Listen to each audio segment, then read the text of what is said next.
So everyone, boom. So Xbox announced a new console this week. Oh shit, it was Nintendo actually. It's the Nintendo Switch. We're just gonna talk about that the whole time. Is this another NX rumor? Is this another NX rumor or something? I'm so sick of hearing about them. Yeah, I heard that Nintendo just revealed another NX rumor just to mess with our minds. I mean, this clearly isn't real. This video didn't happen. This is fake. I don't believe it. Like, after this long of time, I actually could not, like, physically manifest my brain to believe what was happening with this video. It really didn't feel real at all. Yeah. Yeah. It's hard to comprehend the first time. Like, wait a minute, this is actually going to happen now. Oh my god. Yeah, I honestly could not believe it when they first showed it. I mean, I had plans to just kind of roll out of bed at like 9:45, and the day it was happening, it was about 15 minutes before. That's when I had my alarm set. I looked at my alarm and I'm like, no, because it's not going to happen. I just like it went back to sleep and for another hour, and then I woke up. Everyone's flipping out on Twitter, and they're all like, Switch. and I'm like, holy shit. Well, it was So Switch, Skyrim, Switch, Skyrim. That was basically that's all Twitter. It was. Yeah, the main thing I took away from the trailer was I wanted to just be myself and try to have a good time. It's very fitting to Nintendo. For real, that song was awesome. It was just like, be yourself, try to have a good time. Try to have a good time. It was good. I liked it. That was a kick-ass trailer. I really enjoyed myself watching that. And there were no kids. I know, that was the best part. There was like no little children in there just bogging it down. There were stupid basketball players, though. Oh, that was great. That totally happens every time I go play basketball. And there was a roof stop party. And we immediately play basketball on our Switches. That was like the best part of the trailer. Because it was so ridiculous. Playing basketball. Okay, let's play basketball on the Switch now. I'm tired. I need a break. Let's play some basketball. Yeah, it totally happens every time. Because they're trying to have a good time. It's like making a YouTube video and then stopping to play a game about making YouTube videos. Yeah. Yeah. Ow. Jacob Albrand, ladies and gentlemen. That's going to be good. I'm going to start my music career after I stop doing movie reviews. Or we'll buy every song of yours. Real quick, actually, but before we actually like get really into it, I do want to mention things are developing with the new show, guys. I'm basically just waiting for Amazon to hurry the hell up and send my packages so I can get my new equipment and start recording. I have everything else done. I'm just ready. I'm ready to get that in first Indie Jacob hot off the presses. That's what I'm calling it. It's gonna be Indie Jacob. But anyway, yeah. Now I want to talk about the NX. I mean the Switch. The NS. Well, where you guys want to start? You just want to follow this outline that Scott so eloquently put together for us. I prepped a show outline because I was worried that we would get off track, as we are right now. You prepped the shit out of this podcast. Let's do it. So the real trailer, the logo and marketing, what do we think? What do we think? Do we think this was the right approach for Nintendo to introduce it this way? Genius. No, they're gonna fail. It was seriously perfect. Like, they finally found the demographic of people that are playing Nintendo games. Like, my God, it took them long enough to find that. It's people in their 20s and 30s are the main demographic right now. Yeah, it felt like Nintendo's old marketing like stepped back up and we're in the foray of things. Foray, where did I get that word? And we're in I can't talk. I can't think right now. I'm going to drink Dr. Pepper and you guys just talk over me. Thanks. I think they did an awesome job. I did find it kind of weird that there's certain things that were so obviously deliberately avoided in some cases. Like, yeah, they avoided kids, but they also like avoided, I guess, like families. They avoided like elderly, like people, like you remember in the Wii advertising campaign when you had like the grandmas playing like bowling and stuff like that. Oh, they hit that so hard. They had like all the single moms like shaking the Wii remote furiously up and down. Well, I think they realized this trend where, you know, if the younger, or not so much the younger, if like the audience in their 20s and 30s are playing things like the Nintendo Switch, the kids are gonna be like, "Ooh, I want to be cool like them. I want a Nintendo Switch." So they're attacking more than just one demographic, even though they're technically only going after the 20s and 30s. They're gonna pick up other people as well. Yeah, that's how it is. I remember there was a lot of commercials in the 90s and early 2000s where they would be showing off toys and things like that, but they would be using teenagers because there's like this little mental switch that happens. Get it? Puns. And kids will look at that. Kids will look at that and be like, I want to be like that kid when I'm older. When I grow up, I want to go to rooftop parties. Yeah. That was my favorite part of the whole trailer was whenever the girl stopped playing Mario and went over to the rooftop party. Well, that and the basketball scene, but we already talked about that. Oh my gosh. The basketball part was hilarious because it totally happens. It's totally realistic. When I grow up, I want to be in my mid-20s so that I can fit the Nintendo demographic. It's true, though. That's the people who are playing Nintendo games because we grew up with them, and Nintendo doesn't really go after us anymore, but we still hold them dear in our hearts, and none of the kids are really playing it. They're all playing Minecrafts and their Call of Duties in their mobile games. Do you guys think that this was a way for them to abandon like the casual audience that they've been chasing after so long? Yeah, it was pretty obvious that they're kind of done going for that kind of audience. I mean, if anything, they're still kind of getting the casual audience with their new mobile lineup with like what the hell do you say that? Miitomo, that game, Pokemon Go, and Super Mario Run coming. Like that's gonna attract more casual audience. So yeah, they're gonna. I agree. They're gonna hit the casuals with the mobile games, and then that's gonna intrigue them, and then they're gonna go to the Switch thing, and that's gonna make them pick that up. Yep.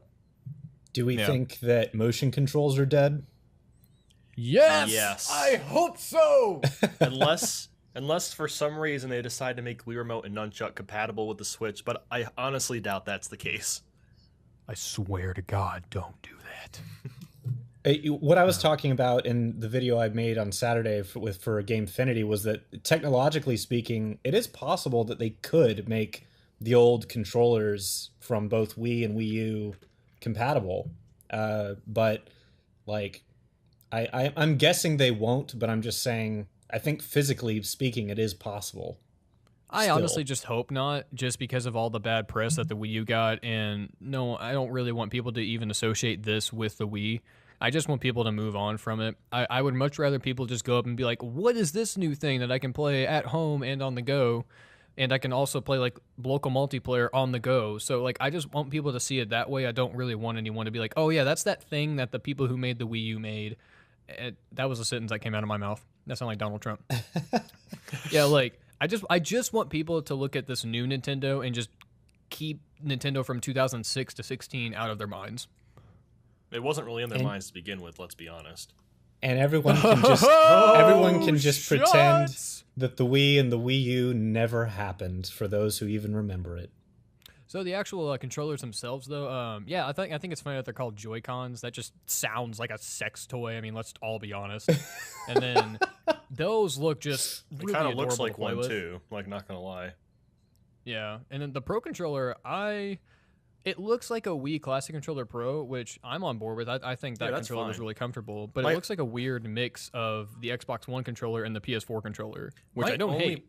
Yeah, my only problem though with the Pro controller is that it's not going to come with the Switch. We have to buy that separately. Wait, it's not? I think it's kind of stupid. From what I've heard, yeah, I'm pretty sure you just get the tablet, the docking station, and the Joy-Con, and probably some sort of game with it too. But they haven't. God damn it, Nintendo. So we'll probably have to pay $20, $30 for this Pro controller.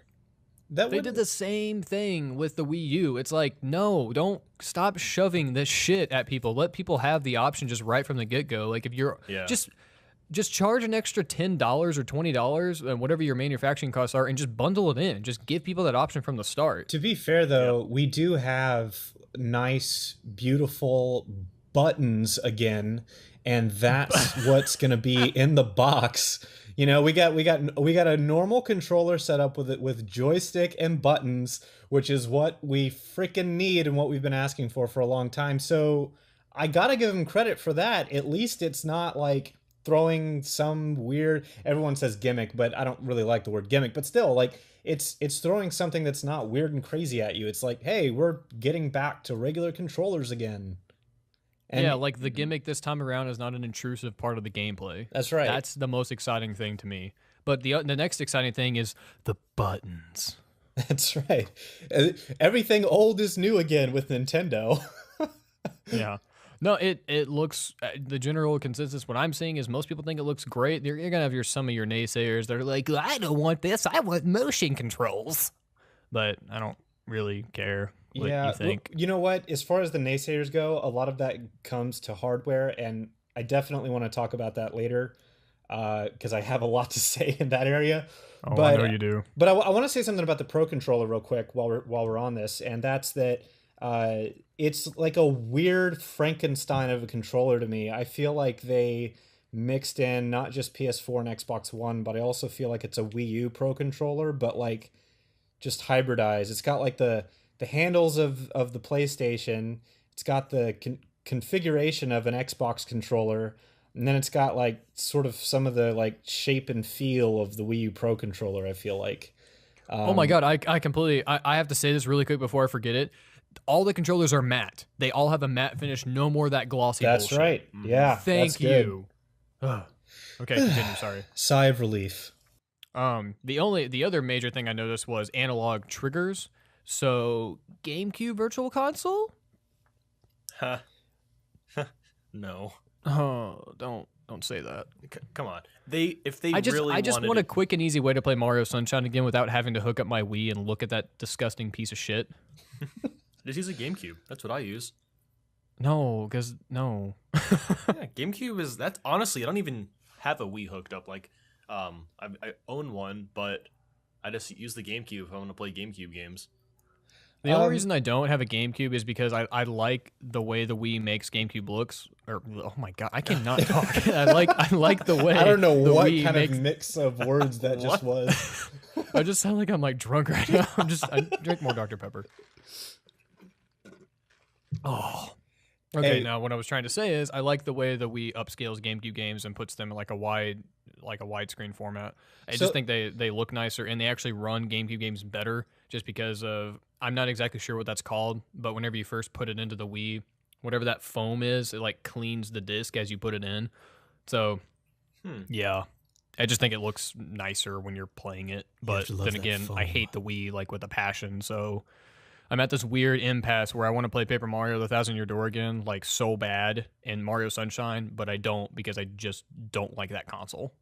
So let's talk about Virtual Console for a second, because I think that's a huge concern on everyone's mind. Is I think in addition to the console, everyone's talking about the console itself. They're talking about the trailer, but I think another big thing everyone is getting really antsy about is Nintendo going to come out with a freaking account system just like Steam or whatever so that you can buy your games once, and then if you need to download them in the future on, say, future consoles or other Nintendo devices, will you be able to do that? Will you be able to play Virtual Console games from other devices using one account? That way you only have to buy it one time. The big question is am I going to have to pay full price over and over again for a bunch of older titles on Virtual Console?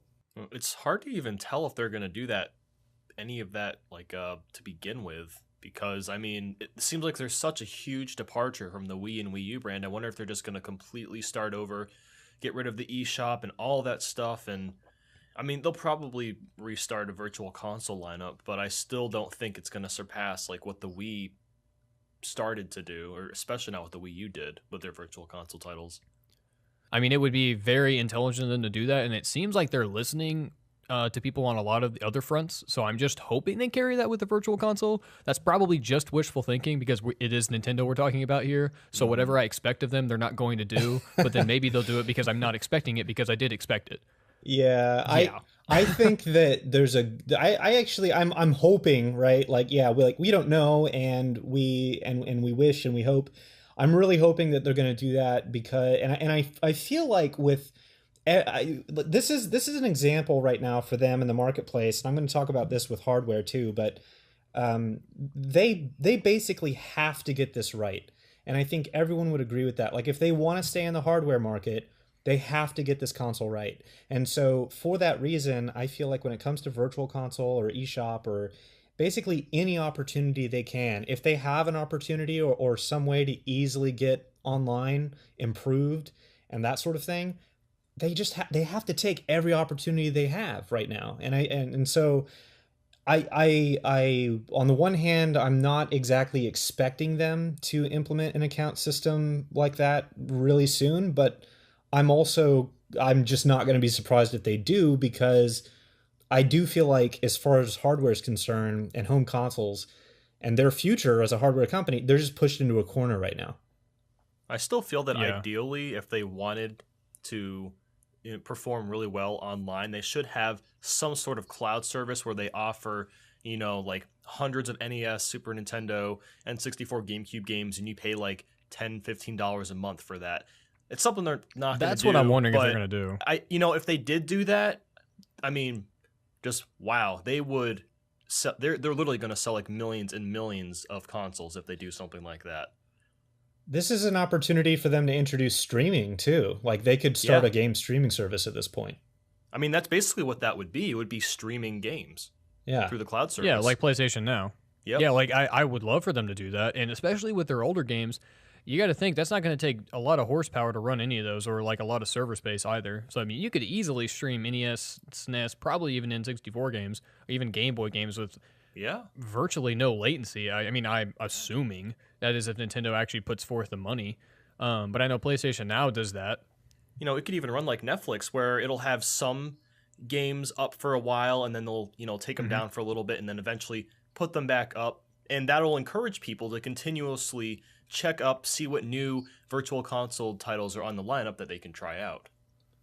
Yeah, I honestly hope they offer both. I don't expect them to. What I want is I want a revamped Virtual Console to where the pricing is going to be a lot better, and then there's an account system. But if they offer the option to have a cloud service, yeah, no, the freaking home run at like right there. That's what they need to do. If they had both, oh my God, can you even imagine?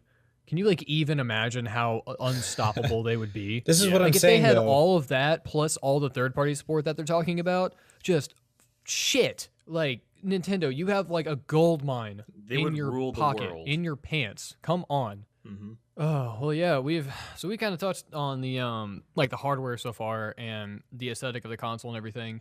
What do you guys think about the potential launch lineup? That's kind of what I'm interested to talk about, is the games. Like, what do you think they're going to do first off? Well, before we get too deep into it, I did want to mention one thing, which is everyone's been talking about Skyrim and how interesting it was that they showed that. But then Bethesda came out and basically said, sorry, this is not confirmed for the Switch. I know. Which, I saw that. Frankly, I don't even believe it. I think that it's all PR nonsense. It's all just public relations speak for like, yeah, it was in the trailer. Yeah, we're going to do it. But we're also like not saying we are going to right now, because if this thing bombs, then we don't even want to release it, essentially. Well, and it's probably just hedging their bets. Here's the thing, though. All of the games shown, aside from Breath of the Wild, are not 100% confirmed. So a lot of those could have just been placeholders. Even like the Mario Kart and the Splatoon, those could have just been early prototypes for the upcoming sequels to those games. So honestly, all the gameplay shown should be taken with a grain of salt, because they could have just been placeholders. Commercials lie. And I mean, the point of that trailer or preview or whatever was just to show off what the console does and what it looks like. Yeah, I think you're right. I think that could be true. I personally, I'm not betting that it's true. I think that out of the gate, they're going to launch with a lot of what we saw. They're going to launch with Zelda, they're going to launch with Mario, and they're going to launch with Splatoon, and maybe one or two other things. Those would be easy ports for them too. They would, and I think that updating the game. I think, and here's what I think we saw with Mario Kart. I know a lot of people are debating this and wondering about this, but I personally believe that what we saw with Mario Kart is essentially a port, but I think they're going to add in some new features and some new content. They're going to give it a big graphical upgrade, and they're going to call it a brand new Mario Kart. It's probably built in the exact same game engine. They probably worked on battle mode or something like that. They have the 2-item switch out.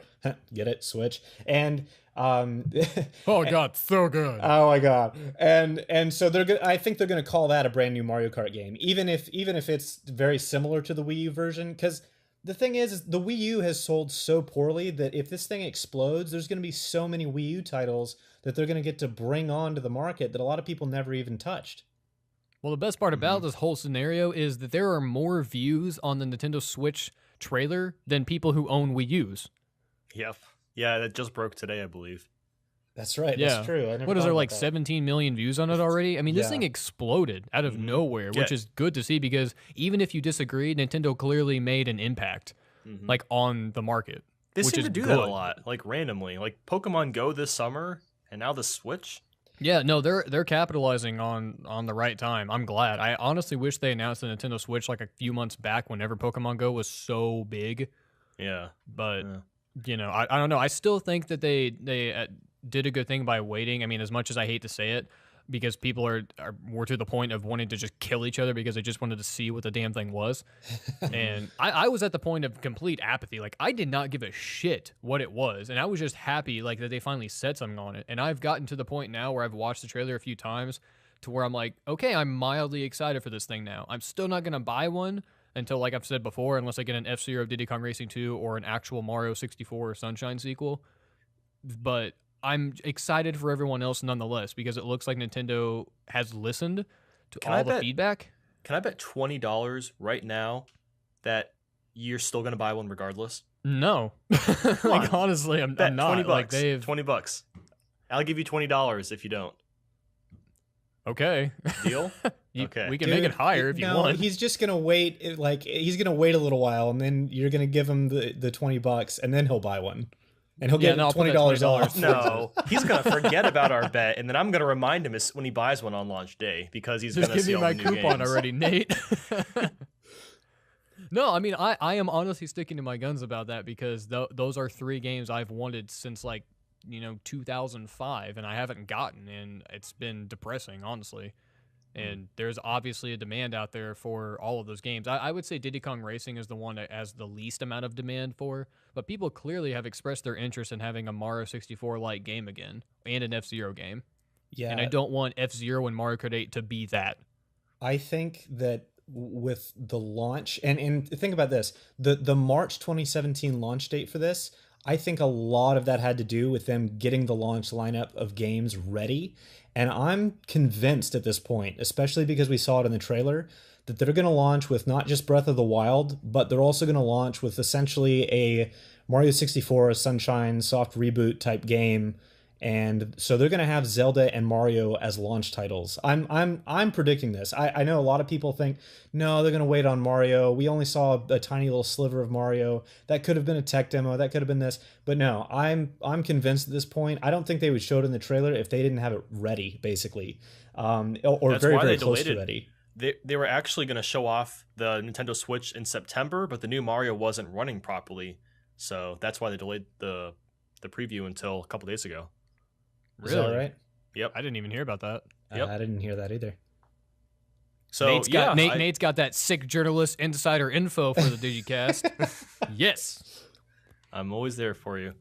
Well, yeah, no, I agree. I do think that a 3D Mario will be ready, whether it's on launch day or very, very shortly afterwards. If they launch with a full 3D Mario and Breath of the Wild, just damn. That's what I'm saying. I Oh. think they're going to, and I think that it's gonna.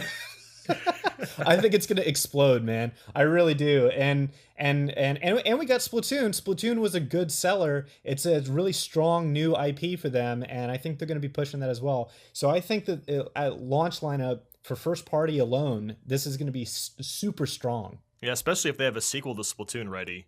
Like, oh my I god. love portable Skyrim and portable Dark Souls. Like, From Software was on that list of developers who are going to be bringing stuff to the NX. Like, portable Dark Souls. It's gonna be Let's good, stop. man. My I'm audio's peaking personally so hyped. bad. I'm excited, and I'm buying one on launch. I've already said that. Like, I am one of these like super optimists when it comes to this console, and I wasn't before that trailer. That's the thing, is we were talking on Skype before the trailer played, and I think it was like the night before or something like that. But I was talking with Nathaniel and Jacob a little bit as well, and I was like, I'm not even really that hyped. But then after I saw that trailer, I was like, okay, yeah, they convinced me. That's because now you're trying to have a good time. Trying to have a good time. That's right. Honestly, the best part of that whole trailer is the Mario Kart footage where King Boo hits Pink Gold Peach with a red shell. Or a shell or whatever. That was the best part. It made me so happy. I thought about you when I saw that. Oh, I was so excited for you. Oh, God, I'm just trying to have a good time. All right. So, Jacob, Well, I got to ask you, you're a Star Fox fan.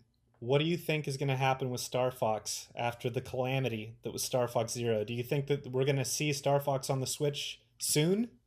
I'm kind of sad. Oh, I'm sorry. I figured that you would be. But, you know, they already have basically... They've given us a good idea we're not getting DKR2 either. So, I mean, what can I say? Yeah, I mean, the way I look at it, it's like, if we're not going to get Diddy Kong Racing 2, can they either just come out and say it, or can they just put Diddy Kong in Mario Kart again? If they do that, like, I wouldn't even complain. I'd be like, okay, I can move on, but I haven't been able to move on for a while because there's been mufflings about it for, 5 or 6 years now, and then again, like, we haven't had Diddy Kong in a Mario Kart game since like Mario Kart Wii. Yeah, there's no reason they couldn't do Diddy Kong Racing characters in Mario Kart, especially as DLC.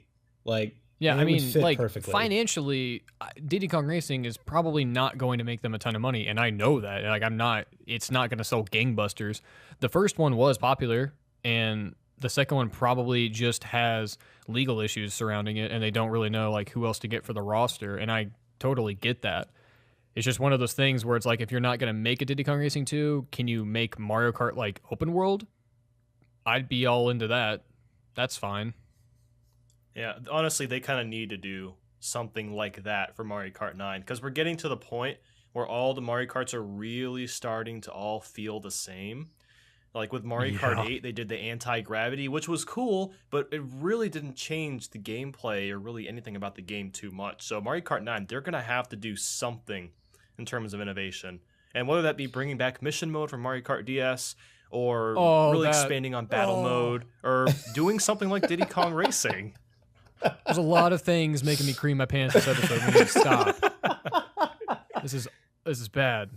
But I mean, no, I agree with you. They need to bring back something. They need to revamp the battle system. And like, if they made an open world version of it and called it like Mario Kart World, just that would be sweet.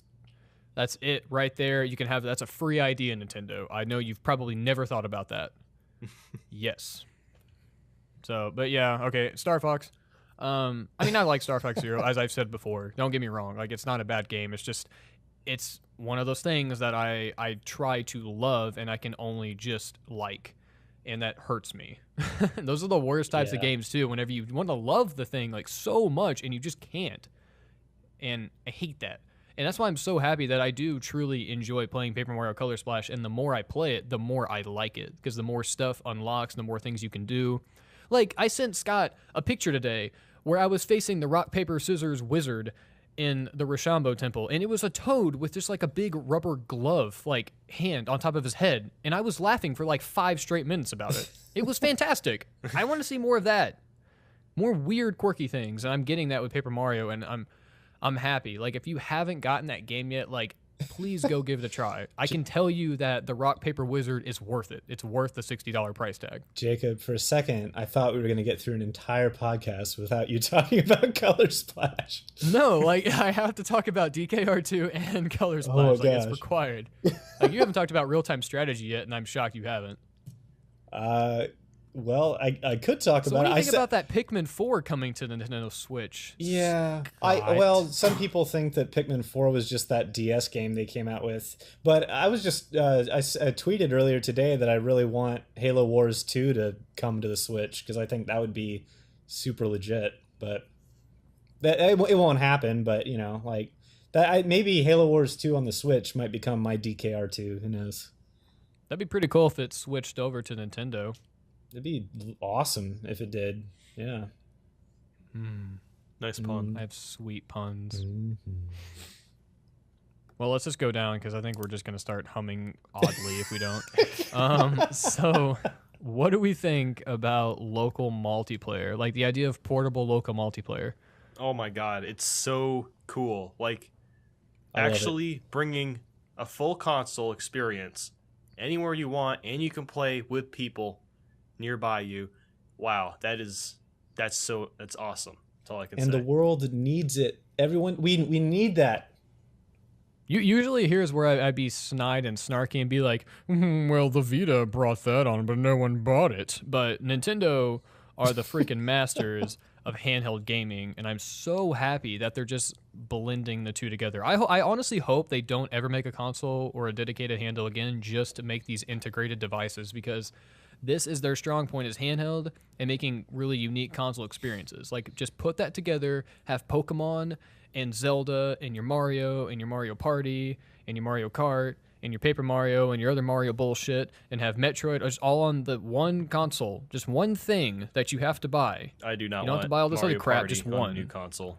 The new Mario Party sucks. If they can revamp it like they did their entire corporate thinking, well, that would be cool. I don't think they will, because Hudson Soft, the original developers, have left after Mario Party 8, and I believe Nintendo's developing now, and ever since then, it's just been trash. Yeah, it's been wet trash ever since like Mario Party 7. Yeah, I liked Jacob. 7. I liked 1 through 8, just not 9, Rush, 10, and whatever the hell is coming out on the 3DS. Island Tour. Island Tour, yeah, that one. Let's talk for a second about the Vita, because I thought we don't have it on this fancy show outline that we wrote, but Jacob, like, I've been thinking about that a little bit, actually, like, as far as like comparing the Vita to this thing and how the Vita did bomb with its sales pretty much. Like, do you think that there's a strong reason why the Switch would sell substantially better than the Vita, and what would that reason be? Well, to be honest, go ahead. it's all down to Nintendo's just philosophy when it comes to handhelds. They do a better job of supporting their handhelds than Sony, and they just have a lot of kick-ass, like, unique games on all their handhelds. That's just what it comes down to. I mean, really. Does the It's Vita all not about the have? games. Does it not have a large catalog of games, or did it just drop off really quickly? It's got like 3 games both. worth playing, and like that's it. Yeah, but both of those things. Like the Vita has a lot of cool, like, unique games, but most of those are supplementary because you can get them on something else. Having them on a Vita was just a convenience factor. But there are some cool games on there, like Uncharted Golden Abyss, Gravity Rush. The fact that I'm struggling to think of more just kind of furthers the point here. Like, there are other good games, but they're so few and far between. Most of them you can either get on the 3DS, you can get on the PS3, the PS4, you can get on PC. And really, I only bought it to play PlayStation 1 games on a handheld and indie games. There were just a few cool Vita games that I bought, but my time with the Vita was really short-lived because I had it for a year, and I'm like, okay, I'm good here because I can get all this stuff elsewhere. Right. And I wanted a PS4, so I sold it like in a bundle and just took that money and put it towards a PS4. And I honestly don't miss it. But it was a really cool thing to have. Like, when I had it, I did enjoy my time with it. It's just really unfortunate that Sony does not support their handhelds that well. The PSP, they did a little bit. Definitely better than the Vita, but the Vita, like, man, the Vita was out for probably a year and a half to 2 years before Sony was just like, well, no more of this, and they just dropped all support for it and just moved on. Like, it was the third parties that kept it alive. Sony didn't do shit with it after like 2014. And again, in Nintendo's case, this is their last shot, so they're going to put everything they have into the Switch. Oh, absolutely. Like, Yeah. I've said that to people too. I'm like, do you not realize that this is like Nintendo's last hurrah, because otherwise they're losing market share so fast. Yeah. Regardless of how much money they have in the bank, they are losing the market share so quickly. No one cares about most of what Nintendo does anymore, either than like what their mobile division and their handheld division's doing. Yeah. So they needed something to ignite their console market, and this is it. This is their last chance not to become Sega, basically. Mm-hmm. Yeah. I'd rather not think about it because I'm trying to have a good time. Yeah. Run, have a good time. I want to be a mid-20s person. I think it's time we move on topics. Online play? Do we think they're going to improve their online experience? It's hard to tell. I hope so. And, I mean, and they're how would that focusing work so with much a on- portable device, too? They're focusing so much on the local multiplayer. I don't know if they're going to be able to improve their online play. Right. Yeah, as long as the Wi-Fi receiver I keep wanting to say NX. As long as the Wi-Fi like receiver card, whatever it is, and the Switch is stronger than the Wii U, I will be happy. Oh, and I God. really hope I hope there's a way to that hook it up there's to an Ethernet. Ethernet port Yeah. inside of the dock, but I don't think there is. Oh, God. If there's not, that's gonna suck.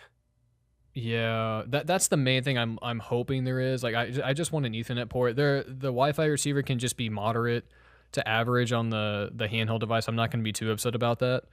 But I just really hope there's an Ethernet port because I'm sick of Nintendo just neglecting the world. I imagine there would be. One. Didn't the Wii U have an Ethernet port? No, you had to get an attachment to use Ethernet. For reals? Yeah, you have to get an attachment and put it through one of the back USB ports. I guess I can't even remember what's in my own living room, but that's crazy. Yeah, it's so stupid that I have to waste a USB slot just to connect it. Just to have a wired connection, I mean. That is the sheer definition of first world problems. It's annoying. No, I agree. It is incredibly annoying. Well, that's the online discussion of the podcast. well, hang on a second, because like what I'm thinking is that I think this whole local multiplayer thing is really awesome, but what if you're one of those people who doesn't have any friends and you can't make friends by just throwing them a Joy-Con and then watch them run away with your controller, like me. like what about for those people? Because what are you gonna do? Like, okay, like when I go to work, if I bring a handheld to work, then I'm probably just going to be playing that thing by myself over lunch, right? Like, so if they're targeting people in their 20s and 30s, people that are in the workplace or at college or whatever, like, it's not like you're just going to be like, busting out controllers with the person next to you all the time, right? So I feel like them having a legitimate online service is pretty important. And I still think it's one of those things that they have to fix, left over from the Wii and the Wii U. I'm going to be honest, I just like totally spaced throughout the entirety of that, and I can't get the song from the Nintendo Switch commercial out of my head. So I'm going to need you to run back through that again, or we can just skip it for all the listeners who actually heard what you said. It's fine. We can skip it. Basically, I'm just saying online's still important. I deeply apologize. I'm just saying online multiplayer, I think, is still important. That's it. Well, Nathaniel, you wanna take the ball on the next topic? I feel like I haven't heard your sweet, sexy voice in a while. Whoa. Well, the problem with our next topic is it's about the hardware itself. And I am not a computer guy, so Scott should probably talk about the specs that the console potentially has and about NVIDIA's Tegra chip and whatnot. Yes. The Tegra chip isn't powerful, Scott. I don't even know why you think it is. Dude, I really, really want to clarify some stuff, too, because I've been so... Yeah, you were talking about some of the salty commenters in your recent videos, so I'm just going to let you take the ball here. I'm genuinely annoyed by some of the comments that we've gotten on Twitter and on YouTube about the hardware, because a lot of people are just like, I feel like when it comes to the specs, because we didn't get the specs in the trailer, the rumor mill has become infinitely worse, and people are just grabbing at anything they can possibly get, but nobody really has like a strong idea of what they're talking about. So let me say a few things that, again, it's all speculation. I mean, my opinion's not necessarily any better than yours, right? But like, let's think about a couple things that we know have been confirmed. So one thing is that in the dev kits, I think just mainly because all the other rumors were basically true, we kind of have a good idea that from the dev kit, the Switch was using the Tegra X1 chip, which is, I think the way that it actually works is it's kind of both a graphics card and a CPU in one, which basically just means like this is the thing that's powering the system. And so how powerful that chip is extremely important. And I think comparatively to the PS4 and the Xbox One, the Tegra X1 doesn't quite measure up, but the Tegra X1 is still a bit old. At least it was, I think it was unveiled early last year in 2015, I want to say. And Uh, what NVIDIA has announced is that they're running the Switch with a custom Tegra chip, which basically means it's probably like an X1, but it's probably going to be updated, probably going to be faster, improved in some way, optimized for the purposes of the actual console. So that's pretty significant, I think. And a lot of people are wondering what the battery life is going to be like. And there's this rumor being thrown around that it's going to be 3 hours. I think that's baloney. I think that you're looking at battery life for this thing that's going to be anywhere from 6 to 8, maybe even 10 hours plus. And the reason I say that is because this thing is a drastically stripped down version of like a small iPad or an iPhone. And those devices can get anywhere from 10 to 14 hours of battery life with active usage, especially when they're brand new. So 3 hours battery life. The other big thing about it too is, as I said earlier in the podcast, this is Nintendo's last shot. So like they basically have to nail it. If they come out with a device that has terrible battery life, which by the way for a handheld they've basically never done that. Uh, if they do that, it's gonna mean like certain doom. It would be like them just like throwing their console in the trash and saying like, forget about it, I give up. I'm Nintendo and like I'm just done. But like they're not gonna do that. So for a couple reasons. One, this is a chip that's designed for efficiency. It's designed for energy efficiency. So I think we're going to see a long battery life. And number two, Nintendo just can't afford to come out with a device that's not going to last longer than a few hours. They just can't do it. And so I'd it's say like everything 10 else. hours minimum. What's that? That I'd say that for battery life, it has to be 10 hours minimum. Otherwise, for a people are dedicated gonna get pissed handheld, off. absolutely. Yeah, it can't be another gamepad where 3 hour charge, and oh, by the way, the charge doesn't hold even when the gamepad is off and not plugged in.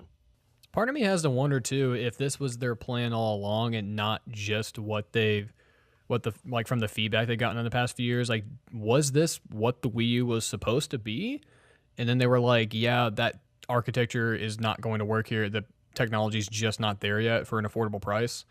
Like that's what I was wondering too. Pretty much all of yesterday, I'm like, did Nintendo want to do that originally? They just made this gimped console and was like, yeah, this is the future, That sounds without like a actually saying like we conspiracy wanted a theory. dedicated handheld. That's a good question. I think that it's quite possible that this is what they've always had in mind, and they might even have a future idea that they're working toward. But I've definitely heard a lot of people say that this is what they wish the Wii U was, and that's Yeah, certainly the exactly. case. That's Yeah. that's what I've said ever since this rumor like came about 3 years ago. They were making a console handheld hybrid. I've always wanted Nintendo to do this. Yeah. I mean, ever since the GameCube, when you could connect the GBA to the GameCube, I've been like, yes, this is what I want. And Nintendo, I feel like since that moment, has slowly been inching their console and handhelds closer and closer by having all the button layouts be similar, by merging their console and handheld division in their company, by just even the game design itself. I feel in the last 10 years of Nintendo's life has been closer and closer on their console and handhelds. So I think I honestly believe everything has kind of been leading to this, and now we're here. And Nintendo, I feel like Nintendo's got to be excited for this moment because it's probably right before they're about to explode with this console. Like, I'm really excited for Nintendo. I am. I just As long as they have the want- games, they're going to do well. That's Yeah. what it all comes down to Exactly. at this point. They just have to have the games, and they need to be able to consistently have the games, not have third-party support the first month or two and then all of them drop when the console's flopping. I mean, they need to have third-party throughout Absolutely. their whole generation. I'm worried about their staying power myself. One more thing I'll say about the Tegra X1 is that this thing the X1 by itself is essentially close to twice as powerful as a Wii U in terms of computing power. If they have something that could be almost twice as powerful as the X1 as what actually ships with the product, then you would be looking at something that is on an exponential curve much more powerful than the Wii U and probably comparable or near comparable to a regular old PS4. Not PS4 Pro, but a regular old PS4. And if that's the case, then they are going to have some staying power, I think. But I'm still concerned about, maybe the game has just changed. Maybe the console game has changed, and we're just not looking at a good old 5-year life cycle anymore, or 5 or 6 year life cycle the way that we used to. Maybe this is going to be another 4-year device, but I do know that I think for the time being, with what we're going to see in March, what I predict is developers, at least for the first 2 or 3 years, they're going to be interested in pushing titles out to this thing. Yeah. Yeah, I agree with all that. I really don't have any more to add. I think you hit all the points. Boom. Should we go to questions, or do we want to talk about game engines real quick? Actually, let's do one more. I have one more question to you guys about the Switch. Do you think that people will play it more on the go or at home? I think on the go. I think ultimately this thing, yeah, you have a home console experience, but I think that long term this thing's a handheld. What do you think? Yeah, because I think more of Nintendo's handheld gamers are going to flock to this thing, just because their console ones are just so much more few and far between. Yeah, I honestly don't know if this thing has obviously like captured the hearts and minds of millions of people. So that was way too dramatic. This thing is obviously like it's at least surprised captured a lot of people, and they want to like it's captured their attention. That's what I should have said. That was much more appropriate. But like obviously this thing made an impact on society. It's like it's still trending on YouTube right now. After a few days on YouTube, that's pretty impressive. And apparently Nathaniel cannot hear us, so his internet just went out, I guess. But oh wait, he's back on. Yep. Is he on? Can you hear us? I can hear you. Yeah. We good. It's just Where Skype. did you cut out? I was right after Scott, or it was when you started talking about my question that I had. So we're good. If you did not hear me, I said that obviously this trailer has captured the hearts and minds and souls of millions. Yes. But can we just talk about really quick how ridiculous the whole trailer scene though at the end, where they had all those people flocking to play Splatoon? Yeah, That was pretty amazing, great. Jacob. I don't know what you're talking about. Like that, come on. Like that was as absurd as the guys all the hood men stopping and playing NBA 2K, whatever that's going to be. You know what the point of that was though? the point of that is that this is meant to be like a statement in as far as this console's relation to esports. And I know that it's kind of cheese, but like I think that's it was so wonderfully cheesy. I mean, don't get me wrong, I loved it. I loved every bit of that trailer, but like that was so ridiculous. And I'm like, Nintendo, I'm glad you went there. I am happy you went there. Everyone wanted it to be like Melee though. They didn't want it to be Splatoon. Melee is because all like the Melee lovers sitting there like furiously masturbating, like thinking about it, like Melee. I'm sorry, like Melee lovers just like piss me off. Hey, Carl likes Melee. You take that back. We use better. Time to questions. No, Melee. Melee all the way. We use better. No. It's good, but not better. I actually like the 3DS version better than Melee. Ugh. To be honest. Ugh. Oh, God. I could like sense the vomit just happening all over your mic. God, nasty. I think it's time for questions. Let's do some questions.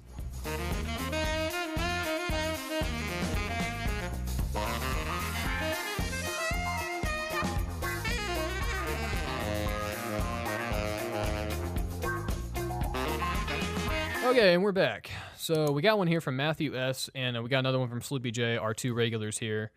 And I would love if other people ask questions too, besides these guys, even though I love them. But I want to have other people ask questions also. But I will answer both of these today. So Matthew S. said, what are your stances on ports to the Switch, whether it be Wii U games or third parties, and what games do you think will get ports? So I guess because we already kind of talked about this, we can just talk about like what Wii U games we think would get ported to the Switch. One thing we didn't talk about is Super Mario Maker, and are they going to have a way of doing that on this console? Yeah, it's a touchscreen. Because if it's not a touchscreen, I don't know. I'm pretty sure that they said it was touchscreen. Yep. Yeah, I would just say they'd port Mario Maker and Smash, those two games. Yeah, aside from like Splatoon and Mario Kart 8, whether or not they do those, I would love to have Smash 4 I would love to have just all the DLC and have all the game modes from Wii U and 3DS just in one unified package. I think that would be fantastic, and that would be a good idea, just because of how few people actually bought a Wii U. That would just be a really good way to kind of keep the competitive scene for that game going. And I agree with you about Mario Maker. And then another one I think would be really interesting to port over, and I know it more than likely will not happen. Pikmin 3. I knew you were going to say it, Jacob. I knew you were going to say it. And you know what? I agree. I think they should port Pikmin 3.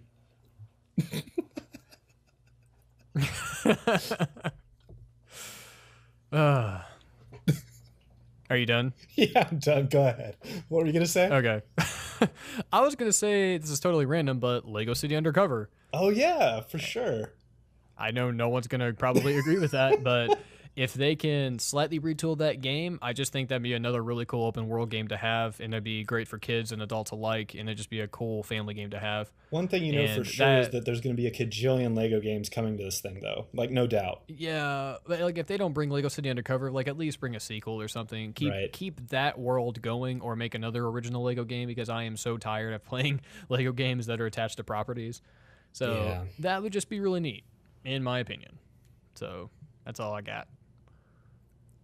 We have another one. The second one here from Sleepy J, or the second question here that is from Sleepy J, is what video game stories compelled you the most? Honestly, I don't really care about story in video games, so I don't have an answer. Like, I literally just played just for the game itself. That's because you only play Mario. Yeah, and Mario Kart and Smash. You guys remember that one game, that one time whenever Peach was kidnapped by Bowser? God, that was damn captivating. I really don't I don't care about the story in games. It's just not how I play them. Actually, that's okay. I get it. I tuned into like the last half of Nathaniel's live stream for Last Impact, and I booted up that it's a Mario 64 ROM hack, by the way, for those listening who don't know. But I booted that thing up, and I tinkered around in there a little bit this weekend. And good. Yeah, it's fun. Yeah, it's pretty great. So I guess am I going to be the only one who answers the question? No. I actually do have an answer for this question. For me, I can tell you it was Free Space 2. Like, I don't know why, but and it's probably like the most obscure game that no one listening to this will know.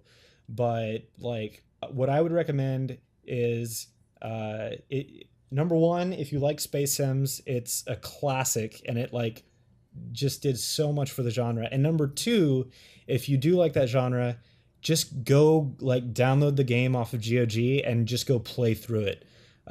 There's no other real way to do it. I don't want to like sit here and describe the story to you. All I can say is that game demonstrated to me personally that very like ridiculously awesome narrative storytelling can be done in video games really, really well.